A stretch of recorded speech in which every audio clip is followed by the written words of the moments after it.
And it's official. We are back.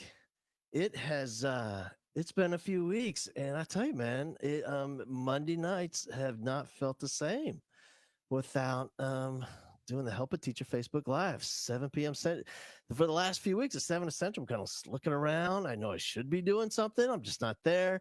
But man, it's so good to be back. And tonight on the show, we have Evan Whitehead, and he might be the perfect guest from across the nation for us to spend some time with all that's been happening in our country. He might be he's the guy that comes to mind first, and exactly who I wanted to have on and spend some time with tonight. Hey, before we get into it, let me make a quick announcement because I am super, super excited about this. So, coming up, oh, I just missed it. Where was it? I just had it. Coming up on next week. I can't believe it's next week already. This is something I've been working on. Oh my gosh, I've worked so hard on this for you, and I have put together a virtual professional development session. Get this, it's 3 hours. You get 3 clock hours, three CEUs for just $10. Now, it's virtual, but here's what's super cool about it is I know right now there are a ton of pre-recorded videos out there. There's pre-recorded keynotes and pre-recorded conferences where the video's done, but they're just kind of replaying it. This is going to be live. And so now the benefit of the pre-recorded videos, you can watch it whenever you want. So to make up for that, here's how I'm going to do this. I am going to host this session 3 times on 3 different dates at 3 different times. So that way, one of them is going to be convenient for you. And the event's called Change a Kid's Life. And it's all about how do we use the content of our classroom to become the most influential force in the life of our kids so that we actually shift that trajectory of their life path and we can have that lifelong impact that we all want to have as teachers. So if you want to get registered, it's at halbowman.com and you get registered and you show up on the date that you want to attend. You can come to all 3 of them, and after we do each one, well, I'm going to screen record it and I'll post that so that way you can, if you miss something, you can go back and watch it, or if you really loved something, you can go back and rewatch the part that you loved at halbowman.com. $10, 3 hours, not a bad deal. And you know what? There was something else I was going to tell you is here's a pretty cool experience that I had on Father's Day. I was scrolling through the Facebooks and I saw a post from a former student, and it was my first year teaching. I'm gonna guess based on her age back then. I'm gonna guess she's probably in her 40s, maybe mid 40s by now. And it was a post on Father's Day about her dad, who happened to be my principal that first year in that little tiny Texas town. And I guess she was, talking about, her dad has passed away and, just missed him and wanted to know if anybody had his story. And I said, man, your dad was awesome. And she said, do you remember how was he awesome for you? Is there anything you could tell me? And I thought about it, and there's so many stories that came to mind, but the one that I think stood out the most is I remember within those first few weeks of teaching, my very first job, and it was just a hard day, man. It was so just exhausting and emotionally grueling. And when you're a 21-year-old teacher, I'm immature and ill prepared and just not equipped to handle the job. And I remember, and of course the day ends with this epic screaming and yelling match with the kids. It's kind of this one-on-one thing that I didn't know better at the time not to engage. And so I'm screaming at this kid, he's screaming at me, and the bell rings, and that's it. I'm done. 3 o'clock bell rings. I'm in my car in the parking lot at 3:03. I'm ready to go. I am done. It's Friday. And I hear Dr. Jack Rhodes, our principal, her dad, yelling from across the parking lot. And he's like, Bowman, are you out of here that fast? It's early. And I said, yeah, I'm done. And he's walking towards the car, and I'm telling him about this day, and I'm telling him about this epic yelling match with this kid and the meltdown. And this kid's name is Javier. And Dr. Jack Rhodes is looking at me, and I'm talking to him, and he comes around my car, He comes around my nifty brand new Toyota Tercel that I was able to buy for being a teacher, and he gets into the passenger seat and he says, "Yeah, tell me all about Javier. Start driving." And I start driving, and I'm going down the list of everything that's wrong with Javier. He's mean and he's rude and he's disrespectful. And I'm on a roll now. I'm deep down the list, and I drive out of the school parking lot, and he tells me to take a left and take a right, and we're probably 2 blocks from the school. And I'm going, he doesn't behave, and he doesn't everything is wrong. And Dr. Rhodes says, "Hey, pull into this driveway right here on the right." And we pull into the driveway, and I look up, and you know I can still like with clarity and detail, I can still picture it vividly. It was I've never seen that kind of poverty before. I look up, and there's this structure, that served as their home, and it's dilapidated, and there is blue tarp hanging over the top to protect it from the rain. And it's part mobile home in like a shack kind of attached to it with plywood left over from something else. And I'm looking, and there's garbage piled up all over the front of the yard. And it's just dirt, and there's dogs chained to trees, and cars are rusted. And I see, and there's this path that someone has carved out through the garbage so you can get to the front door. They had like a shower curtain that served as the front door. And I've never seen anything like this in my life. And I'm thinking, like, people live here? And I'm looking at it, and I'm sitting in silence. And then Dr. Rhodes says, "This is where Javier lives. This is his home. Based on all that he endures here at his home, he ain't doing all that bad at school." And I'm looking at it, and we sit a little longer, and he says, "You know, it's those kids who behave the least need us the most." And like, that was just one of the lessons that I learned from that guy. I mean, he was a great, great first year principal. For me to have to help me understand what this job is truly all about. And you know what, man? Like that a lot is what this workshop is all about. This 3 hour live virtual PD event is how do we provide, and how do we give those kids what they need so we can be the one that they think back and they think, you know what, that was the guy that made a difference in my life. I'll never forget that class. That's what it's all about. And I hope you get registered, man. HalBowman.com. We would love to have you. All right, let's get this party started. So tonight we have my pal, my brother from another mother, Evan Whitehead. He's awesome. He's one of my favorites around the nation. He is a director of special services up in Broadview, Illinois, and Lindop is the name of the school district. And and I always ask him what he does, and I'm not going to ask him this because he'll start this list. Like, I'll say, well, like, what's your job specifically? I know your job description, but what's your job? And it's like a mile long. So think about your school. All the little things that no one knows who really handles that. That's him. He handles all that stuff. So we're going to get down to the bottom of it all tonight with Evan Whitehead. Let's welcome him in. How you doing, brother? So good to see you, Hey, man. hey, what's up, Hal? How are you? I'm great. Listen, we have taken a few weeks off. Some crazy times in our country, my Yeah, friend. yeah, Yeah. yeah, yeah. It, It's just a culmination of a lot of things that have come together, and it's almost like the perfect storm, right? And yeah. who would have known 4 months ago that we would have gone through all the things that we've gone through in terms of COVID, in terms of the social challenges and injustices that we've seen right before our eyes, and then also a lot of the energy and movement that has taken place since then.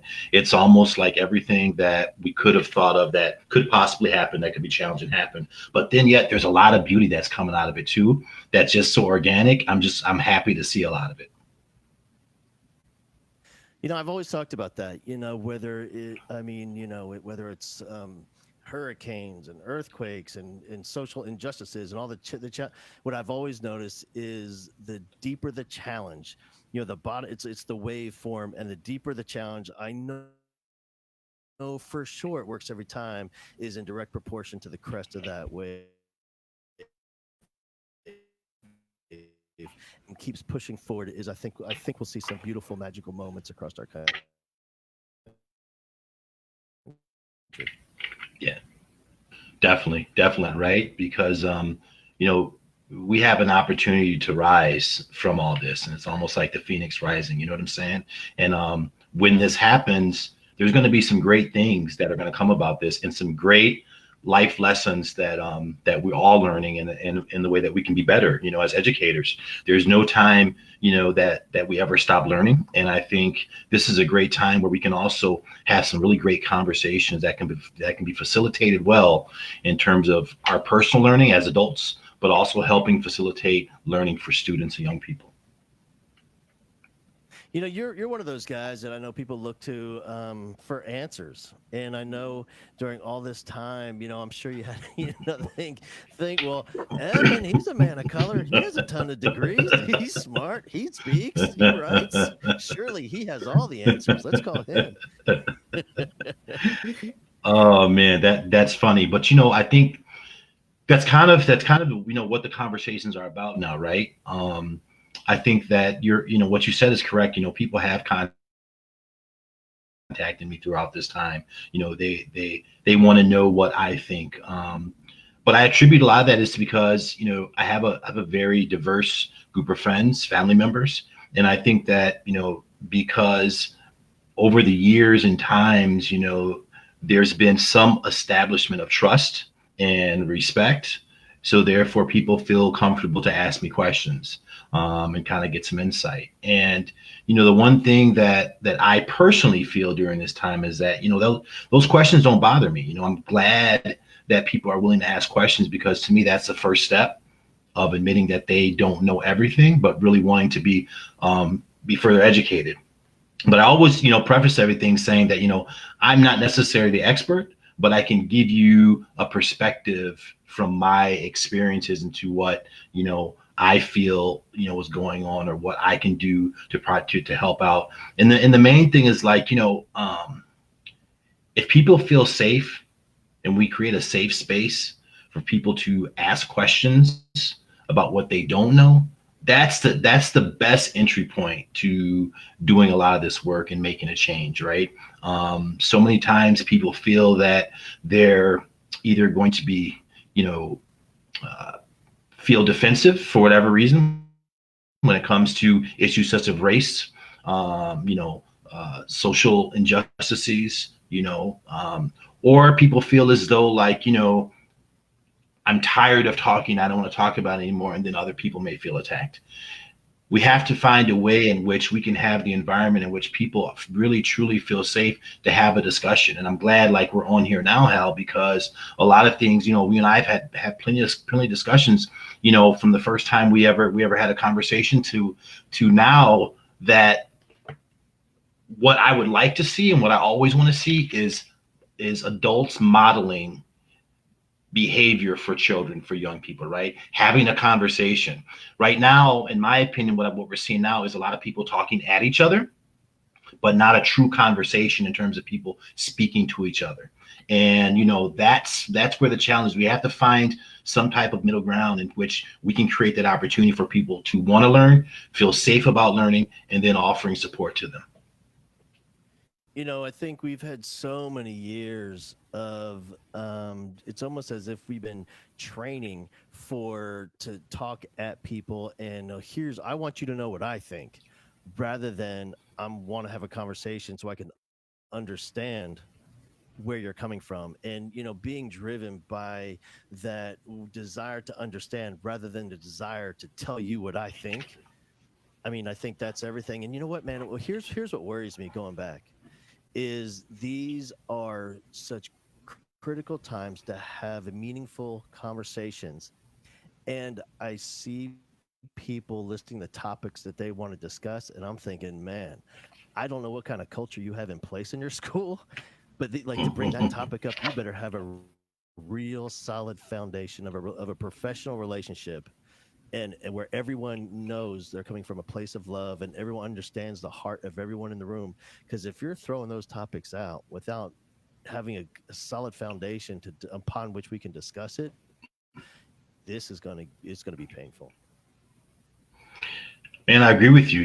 It's we talk about culture and climate all the time in education, and what does that truly mean, right? It looks, on the surface level, when everything's going okay, right? No one really has much to say about it. But it's when times are challenging and tough, that's when you're really going to be tested in terms of the culture and your building. And I think, when you talk about like topics that people want to talk about, right? Okay, so we know that, civil unrest has happened. We know that there's inequities that have taken place. We also know that there are social justice issues, race relations issues that we've seen right before our eyes and that have now been magnified, on a greater scale. But here's the thing is that, like, coming back to our school buildings and coming back to our classrooms, one, we have to meet people where they're at, right?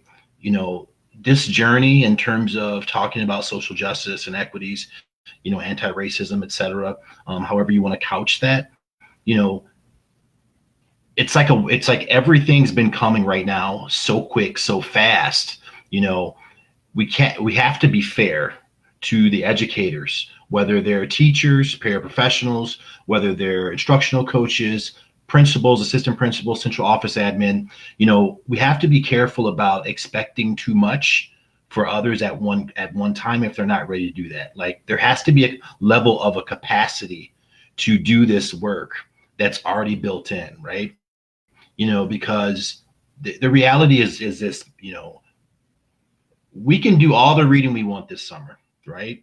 We can get all this information. But in terms of the implementation of that in a practical sense, we have to be very, very critical in terms of who we choose to do that, the forum that we choose to do that in, and then what are the outcomes that we're expecting.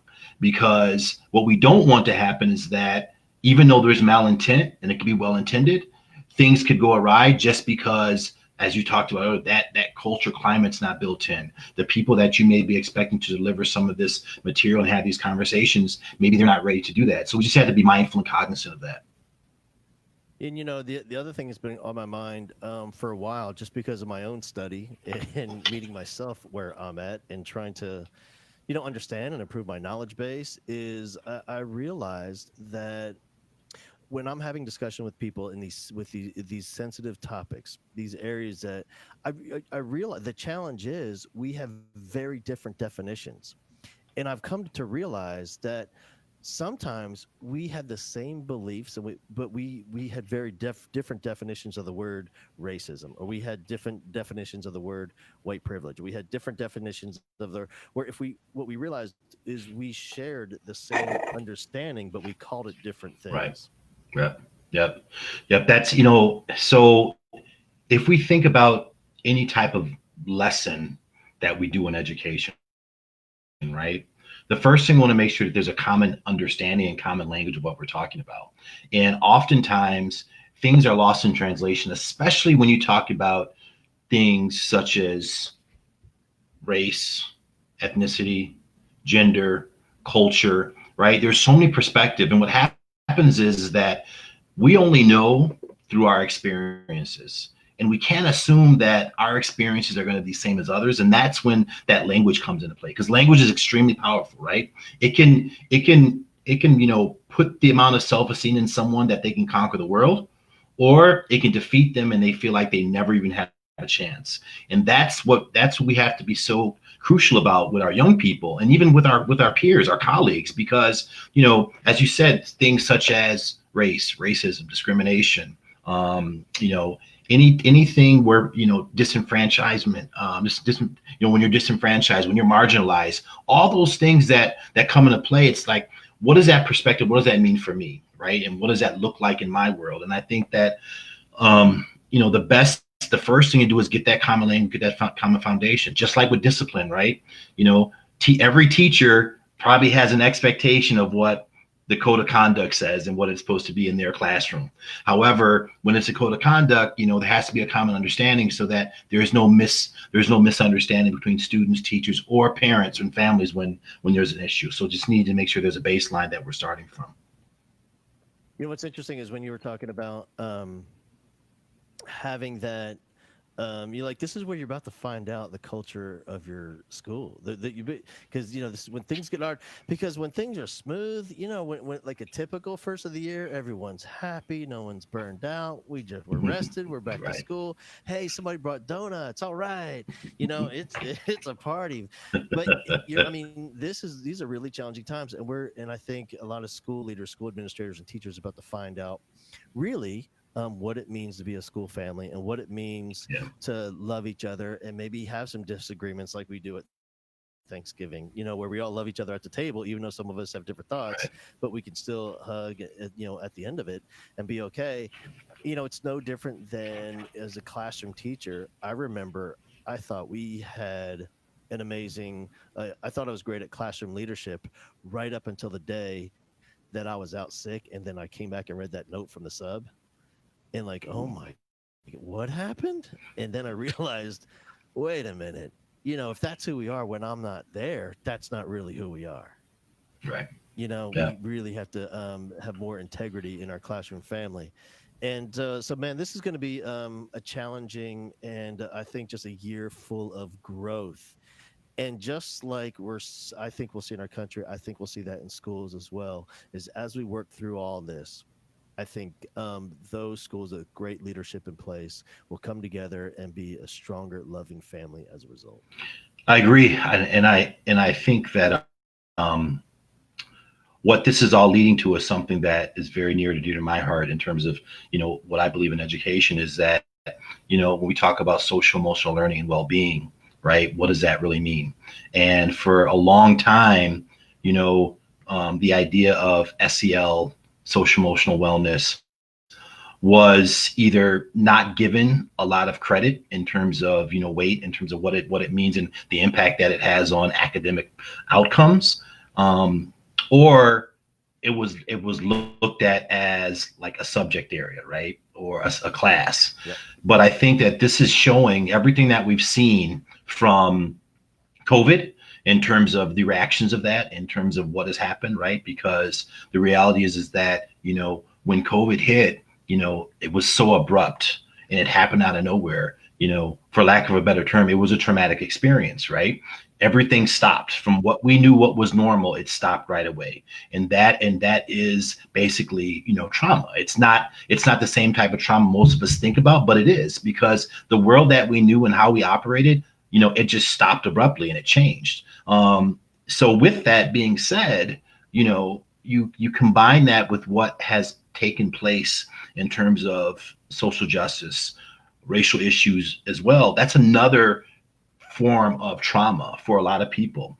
And even if you're not directly involved with it, just seeing images, right, that we've seen, what has happened, seeing that being replayed, for adults, it's hard to process. Imagine what that means for young people trying to process that thing.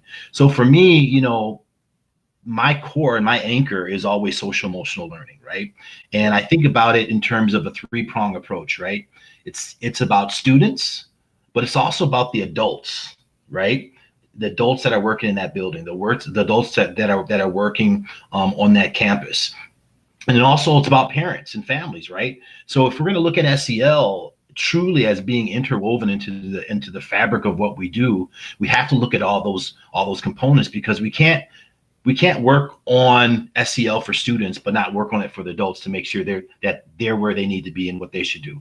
We can't do it for the adults but then forget to do it about the parents and families that we work with, because that's their daily lives. So that what you talked about, Hal, is really like, where are we as a family? What are we really to take on? What are we ready to be involved with? That's still all those components of SEL, self-awareness, social awareness, responsible decision making, self-management, and then relationship skills, right? Those are all those components we used to call kind of soft skills, but now this is an opportunity where really, if you don't take care of those things, those are the challenges that we're going to see moving forward. We will not be able to move forward if we do not prioritize social emotional learning well-being at this given time, because people have gone through a lot, right? We don't know what people have experienced in terms of COVID with their families, if they've lost family members, if they've been directly affected, indirectly affected.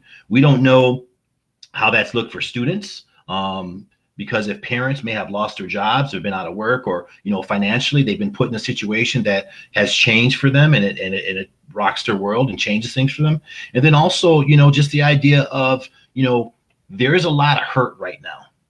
There's a lot of hurt, and there's been hurt for centuries in this country.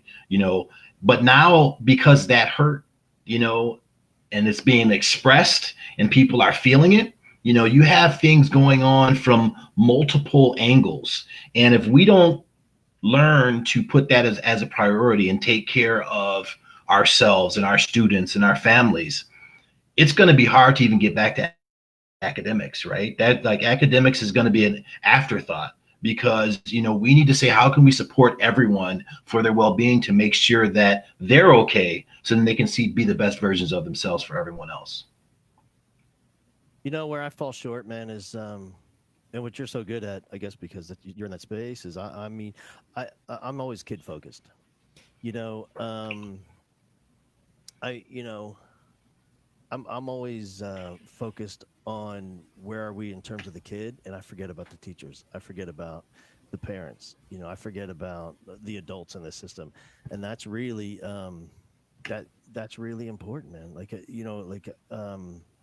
I think we underestimate the trauma on so many fronts. Here's the first one: is this? I think people really underestimate how emotionally painful it is for a teacher, not just students for sure, and teachers to not have closure at the end of the school year. Yeah. I think we're because there's a lot of emotional triggers that we associate with ending a school year. I mean, everything from simple as like field day at the end of the year and awards banquets at the high school, and prom at the high school, and then all those little things they do, and having cupcakes we usually do at the end of we missed all that, which is how a lot of teachers associate end of the year, and we went home for spring break and we just never came Right. back, and they didn't have closure. And when in my work with schools and superintendents and principals, I'm begging them, when they call for me to come do the convocation this year and to speak, I am begging them, please, if there's any way possible, please start your year off exactly where you ended it last year. Let second graders start for a day as second graders. And then let's move into third grade the second day. Let's keep juniors as a junior just for one day, so they can have some closure with teachers and closure with their friends in the class. And then they can be seniors the next day. And so there's one. And then you're right. I mean, just watching the images and hearing about 125,000 deaths and millions of cases, and then to watch violence and just the confusion of all that, and these are children, Yeah. you know, and hell, I'm 52. I'm confused. Okay. I can't imagine being 10. And the way I look at it is, I imagine it like this. Years ago, I was in the airport and I was watching a kid from afar, and the kid was he was probably 6, and he wanted to carry all the luggage. And his parents just letting him do it, and he's got 4 or 5 suitcases, and he's trying to pull them all together, and he's falling down. It's just too much stuff, and that's how I think about it in terms of this. It's just too much baggage for a kid. They're just not equipped to carry that much around Right. with them. So it's going to require an adult who not only loves them and is full of empathy and compassion, but also one who has a handle on the information. And how do we have that conversation with the kid? It's a lot. It, man, it is. I think this is going to be the most challenging, if not the most challenging, one of the most challenging times in education, in the history of education. Just because for the first time, you know, the deficits that we have, we meaning adults, students, families as well, really have nothing to do with the resources, right? It's not about like these are things that for the first time, we talk about, well-being and the social emotional component, and mental health is huge, right? It's huge. And for um a lot of people are like in a space where if they didn't have a mental health challenge before, they see it now, right? The data says 1 in every 5, adults in the United States is diagnosed with mental illness every year. That's diagnosed. So now we have another four that aren't diagnosed. But the reality is this: everything that's happened right now, as you said, Hal, are emotional triggers, right? They're triggers that are happening.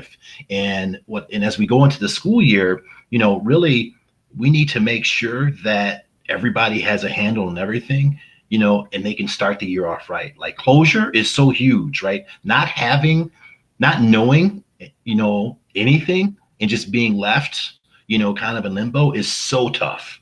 It's so tough, like we never know, like there's always some type of end to the school year, to the calendar year. We always have that.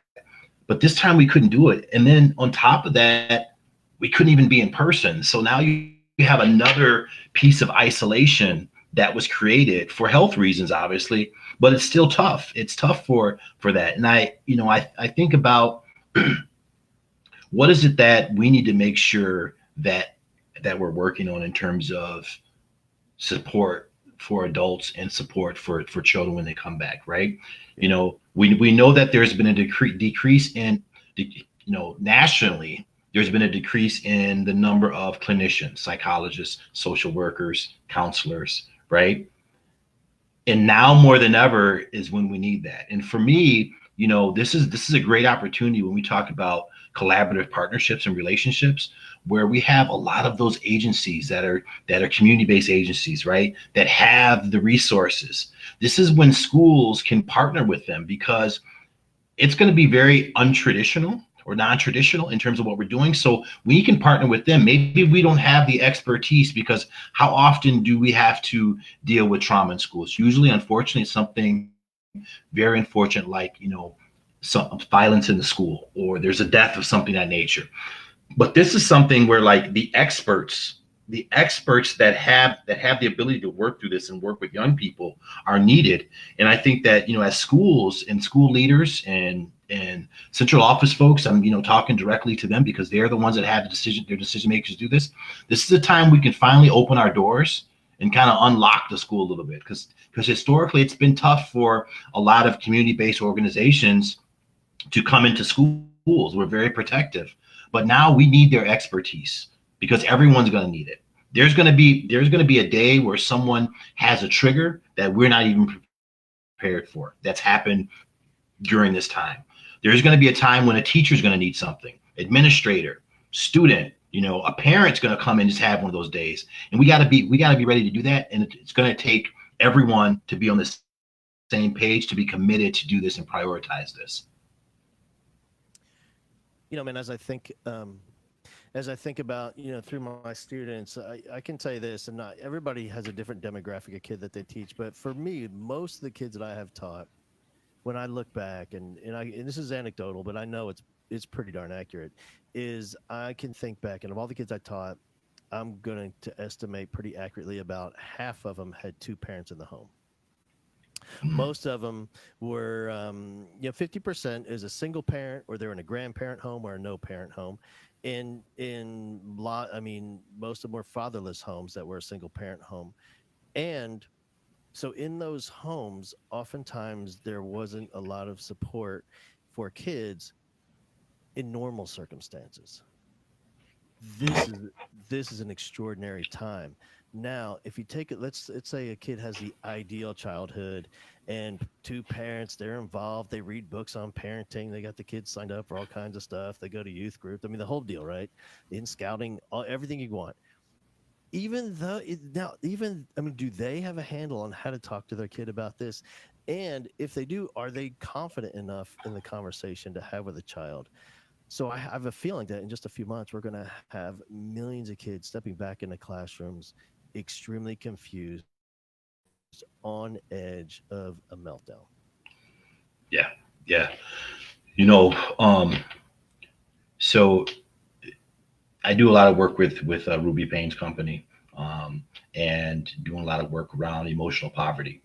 And in that, it has nothing to do with socioeconomics, but it's about the experiences that we all have, meaning students and adults, and when those events happen, those experiences happen, and especially with the developing child and their unregulated brain, how that's manifested in the classroom.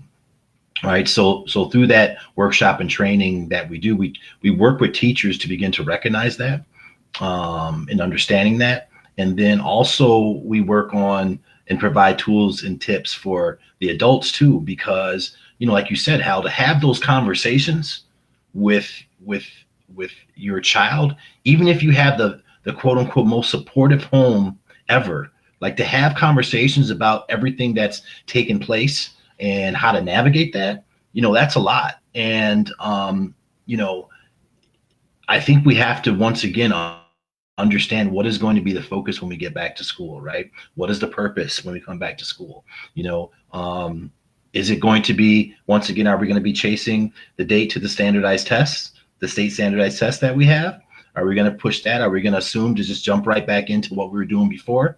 Or are we going to really look at what is it that we need to do in order to build the capacity of adults and also to get students where they are to be ready to learn and want to learn. And right now, in my opinion, learning is navigating this social emotional piece, right? That's part of learning. Those are the skills that are going to become so important moving forward. Those competencies are the ones that are going to make them, move forward what we're doing. Right now, and what we've done, just to talk a little bit about the remote learning, or what I call more like, it was like it wasn't even remote learning, really. It was crisis learning, right? Right. I'm not sure what And learning. Let's just call it crisis. yeah, I don't even, it was just like, because everyone was caught off guard. And I think that what happened is that everybody was in survival mode, right? And when you're in survival mode, right, you're thinking about what you have to do to survive for the next day, the next hour, the next week.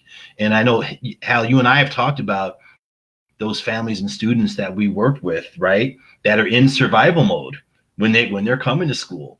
And we have teachers that are in survival mode, just trying to get through the school day, make it through the end of the week. And I think that we need to think about, during this time and coming back, are we going to have a mindset of surviving, or are we going to thrive? Are we going to build upon this? This is a great opportunity where we can think outside the box and put some things, prioritize that we couldn't do before, but now we don't have anything else that's out there to match up and say there's no precedent. So I think if we want to thrive and have students come out of this being better than they were before, having adults being better than they were before, school systems, organizations, this is a great time to do that, and getting and setting up that culture, climate, working with people, providing them support they need is critical so they can move forward. Because, anyone that comes out of this, teachers deserve to be teachers of the year for their state, right? Principals, principal of the year, right? Students, student of the year. Like, everybody who's going to make it through this upcoming school year, they get kudos. They get kudos. Man, I've been wanting to ask you about this for a couple of weeks, and that is, I saw a report just about a month ago where I saw that because of all that's going on, the challenge of last year, the expectations of the upcoming year, we have had record numbers of teachers leave the profession, Mm, and I'm thinking about those first year teachers, and I know in your role in your district, you provide a lot of input to professional development, and especially in the SEL world, and all your work with Ruby Payne over at AHA Process. Is what feedback, if there were principals and superintendents asking on what can we do for our first year teachers? I mean, where would we even begin? well, what you said, Hal, talked about leaving the profession, right? Yeah. Um, you know, people don't leave, because it's like they leave because of a culture, right? And that support. You talked about family, right? What type of teacher And I've always induction said, man, programs? yeah, man, I was going to tell you, dude. I've always said it's easy to quit a job. Yeah, It's hard to quit a family. it You is. know, It is. quitting a job is fun. Every job I quit, I felt great about it. But Yep. the couple of jobs or the couple of families I had to leave, it was the most painful moment talking to the principal. And I Yeah. think you're right, man. That process is critical. It has to be, right? Like, it's no longer about, okay, here's the copy machine, right? This is when you go on your lunch break. This is no, like, truly supporting these first year teachers that are coming to our buildings about what they need, right? Because that's what's important. Like, hey, how about this? Let's just ask them how they're doing, right? How do you feel about, like, starting a new school year as a new teacher, as a first year teacher during this time? Like, because we can't ignore the reality of people's feelings, right? Like we're human beings, we're not robots. So as much as we try to, kind of have that face on all the time, the reality is that if if if you're not concerned, cautious, a little scared about what the upcoming school year could hold, I'd really challenge if you're telling the truth, because you know how can you not be? And I think that's part of what we have to do, as a leader. I have to also be there to say it's okay, right? It's okay to be a little nervous. It's okay to be a little scared, and then how are we going to make sure that those teacher induction programs change to be modified, and also to be differentiated for what we're going to right now, and what teachers are going to need moving forward for the upcoming school year and years to come. My hope is that again, hoping that beautiful things happen as a result, all that we have before us, is that there's going to be school districts that step up and realize, oh my gosh, we really need to take care of these more than ever. We have these first year teachers coming in. We need to take care of them in the right way. So rather than giving them a mentor teacher, which all it means is they're going to have lunch every other Friday, really what we want to do is give them a few. And here's one: this person is going to help you with all your academic and your content delivery stuff. This is the Yeah. person going to help you with your life balance. Here's the person who's going to you're going to talk to Oh, about how you feel about teaching. And here's your classroom leadership person. And that way, like, as a community, as a family, we can bring them into the family and support them all along. And I mean, I've been telling schools that we should be doing this anyway, and not looking at just as a first year teacher. But the reason we lose 50% of educators every 5 years is because man, this is no different than being, a doctor or a surgeon. You don't just turn somebody loose. You can go, you no. went to medical school, go go do some surgeries. You need to be mentored for years. And if we could do that, then I think we could really reduce the numbers of those teachers that leave the profession. Well, how, like, this teacher retention is big, right? Educator retention is big. It was a challenge prior to COVID, prior to what we're seeing right now, and I think now it's going to add on to it. And you know, there's several reasons for that. Some is just that people find out this is just not their line of work, right? It's not their passion. They don't want to do it. Some of it is, people kind of dive in head first, not knowing what they don't know, and they realize it's overwhelming for them. You know, Others, get involved and they're doing great, and then we have this kind of a complex that we don't talk about much in education as educators, is that is kind of unwritten, because we're givers, that it's almost like a sense of we have to be martyrs, right?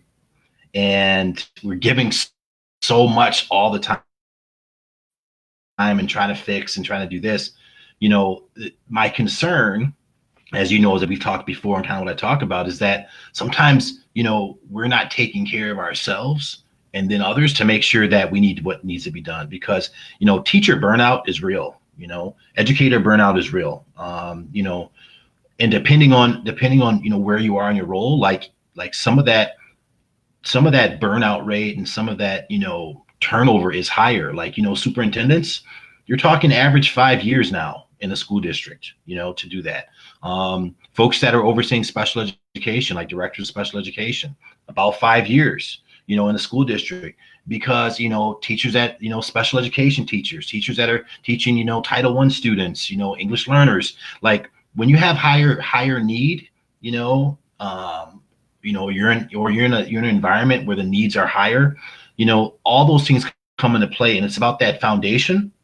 that's put in place, that support that's needed, that's going to decide whether or not those teachers are going to stay in the profession, even if they don't stay at that school, right? Maybe that school's not a fit, but are they going to stay in the profession, or are they going to totally get out of the profession, and then we're losing more educators? Those teachers that are in those high need schools, I think, what we're talking about is the high emotional needs schools, and like that's where we're not taking care of our Yep. teachers. It's not any more work. I mean, it's the work is the same. You're still delivering content work. It's the emotional stress and the challenge and the frustration, and then not having the resources in place that the kids need. Sometimes not just for learning, but just to be a kid. And Yeah. to see that day in and day out, that kind of strain on not just your psychology, but your emotions, heartache, day after day, it just wears down on the soul of a teacher.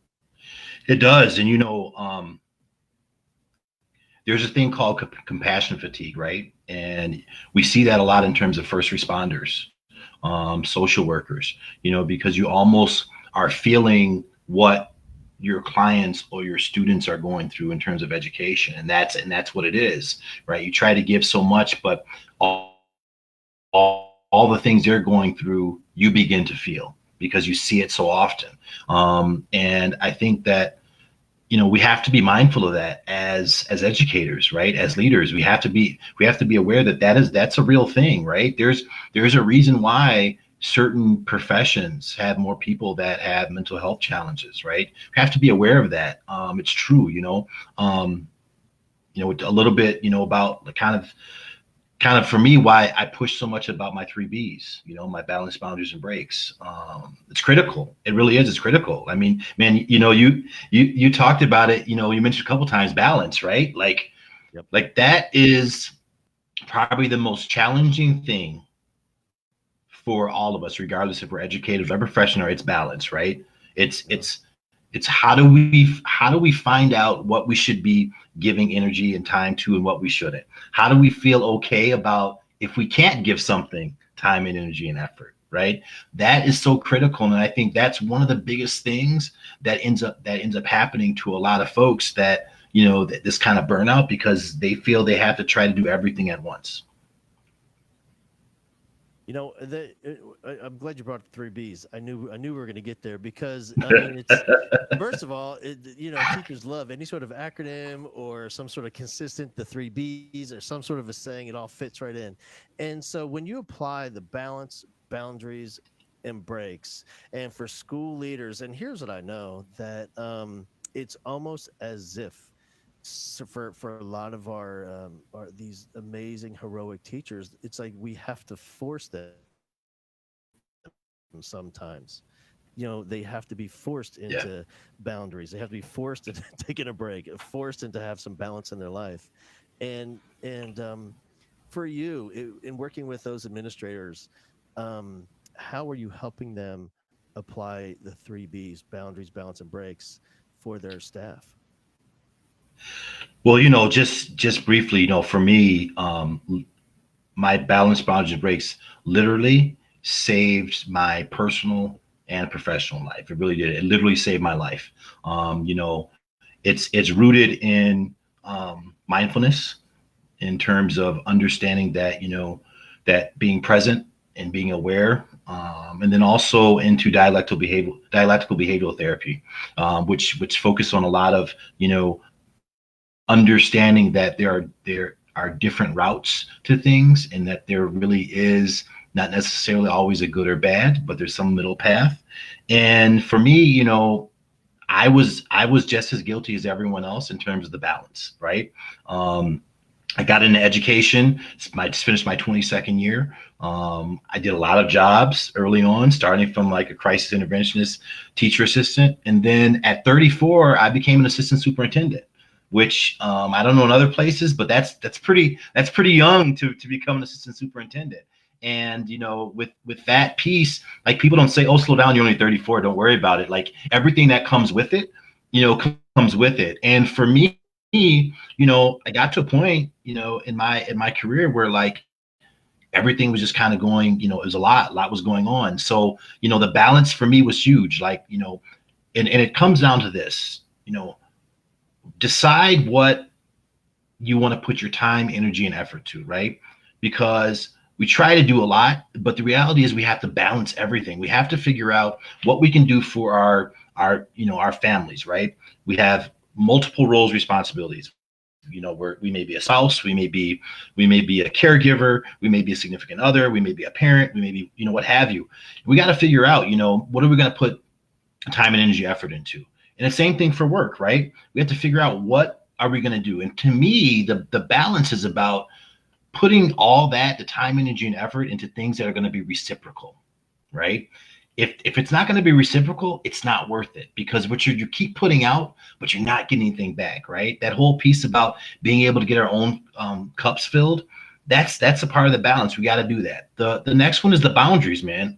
And when I say that, it's yes about understanding others' boundaries, but it's really about our boundaries. How do we hold on and maintain to our own personal boundaries? It's basically saying no, right? We want to do everything. We want to be everything to everybody. We want to make sure that we can do this. We can do this for every student, every family, every parent, all of our colleagues, all of our coworkers. Then we come home and we have our family. You can't do that. It's impossible. And for me, I was a person that couldn't say no, right? So I had to learn the hard way that adhering to my personal boundaries and being selfish about taking care of me, about my own self-care, about my own wellness, and then just saying no is critical. You got to do that. And I think that in our profession, we don't do that enough. No one wants to admit that, hey, like you said, let's take a vacation day, right? We're feeling sick. It's okay. Like, no one wants to be that person, but we have to change the narrative in education for it to be okay for us to say no to some things, because it's going to be best for us. And the last one is breaks.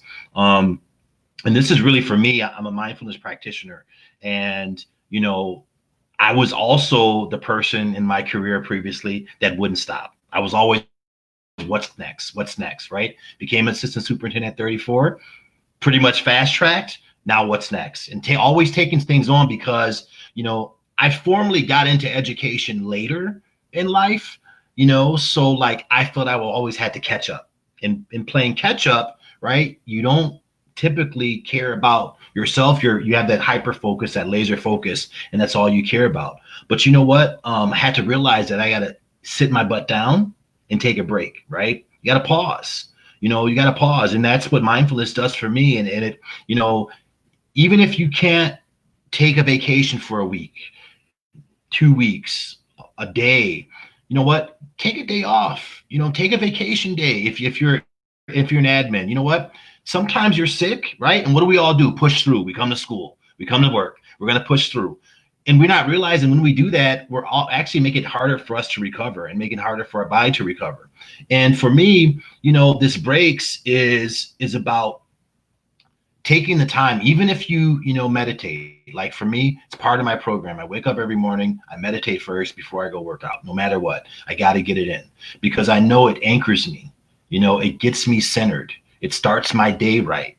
And it's just those 10 minutes, right? And if I need to meditate, again during the day, I'll take 10 minutes. Like this whole idea of what people think meditation is and taking a break and doing that, it's not about like what you see on TV. You don't have to like sit, with your legs crossed and get all deep and like have it. It truly is just being present and being aware of being aware. That's how simple it is. And believe me, like if COVID didn't teach us anything, it forced us to pause, right? In our society, we go a million miles a minute. But all of a sudden, COVID hit and it forced us to pause and slow down. And to me, it was a good thing, right? I was happy. I liked that, the fact that, people had to get in tune with their families again, right? You don't have a choice. People are finding passions that they forgot they had. They're finding hobbies. They're doing things, taking the time to do that. And that's when I talked about the difference between surviving and thriving, especially during this time. Implementing those 3 B's, starts you on a program, right? It starts you on a path so that those things become habits and they become internalized. And when you do that, you will see the benefits. You will see the benefits. You have no choice. And they're quick, easy. It's not a lot, but just making sure that you're prioritizing yourself and taking care of yourself so that you can be the best for everybody else. Like there's great teachers out there, phenomenal, right? But if you're not on the top of your game because you can't do it, you're no good for anybody. There's phenomenal parents. If you're not on top of your game as a parent, doesn't matter. Principals, admin, same thing. Take the time out to prioritize yourself so you can be the best part of you, so that you can be the best for others. Because this year, everybody's going to need us. We're all going to need that collective energy. I agree. And Katie, Katie Chambers chiming in saying, I'm not good at the three B's. Katie is a spokesperson for millions of teachers. None of us are, Yes. and I'm the word. I'm terrible at every single one of those.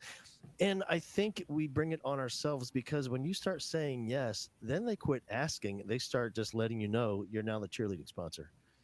Because you say yes to everything. So now it's even Right. harder to say no because I didn't even ask. They just let you know that you're going to be the fifth grade class trip sponsor this year. Oh, well, okay. You just okay.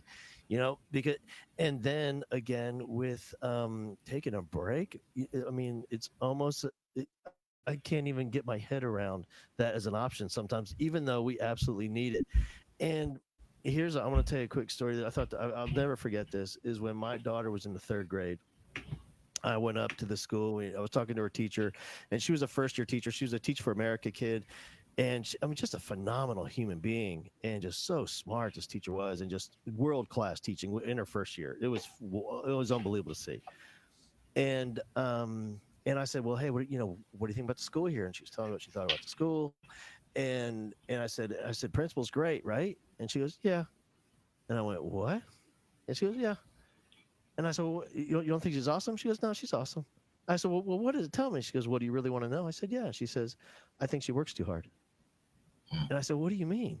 She goes, she's up here at 5 o'clock in the morning. She's up here all day Saturday. She's up here all day Sunday. She was weeding the flower beds in front of the school on Sunday for hours. And she never goes home. I think it's a bad. I don't think it's a good role model for kids or teachers. And I went, you know what? I might have to agree. It's a bit much. And she goes, I don't think that that's a good message to send to kids that you have to work this hard to be great. That's Right. not true.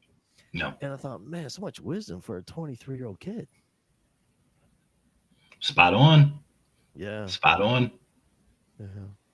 Hey, for you, man, when you if you could if there is some way to come up with just a mission or one thing that we can keep in mind as we come back to the school year, as we come back and we're greeting kids and our classrooms start filling up with human beings again in real life teaching.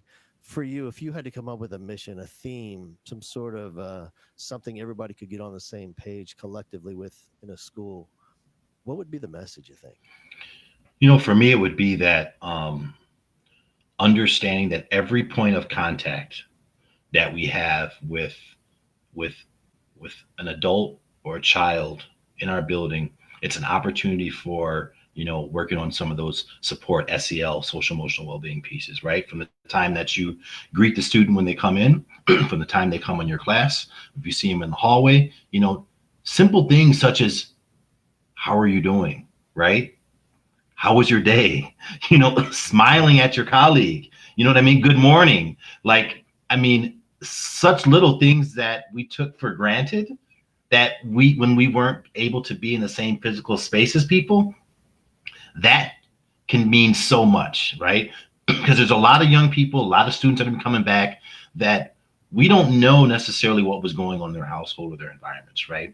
We were that message. We were that hope. We were that consistency. So just as a reminder that every time that we come in contact with another human being, there's an opportunity to interconnect and to weave in social emotional well-being into the day. And that's the thing that's going to carry us over. And that's the thing that's going to help us be successful for this upcoming school year. Yeah. I love it. Man, thank you so much for all you do for kids and teachers and your school district. And man, I can't thank you enough for spending time with us tonight. For sure, brother. I appreciate it. All right, man. Hey, 4th of July is coming up, right? That is, that is Yeah. true. That is true. Hey, That before is we true. hang up, let me let everybody remind them one more time that coming up next week, we have the Change a Kid's Life live virtual professional development event. It's $10. You get 3 hours of PD credit, and you can register at halbowman.com. For those interested, swing over to halbowman.com and you'll find the button easy and click it there, and we'll get you registered. Evan Whitehead, we appreciate you, brother. I love you.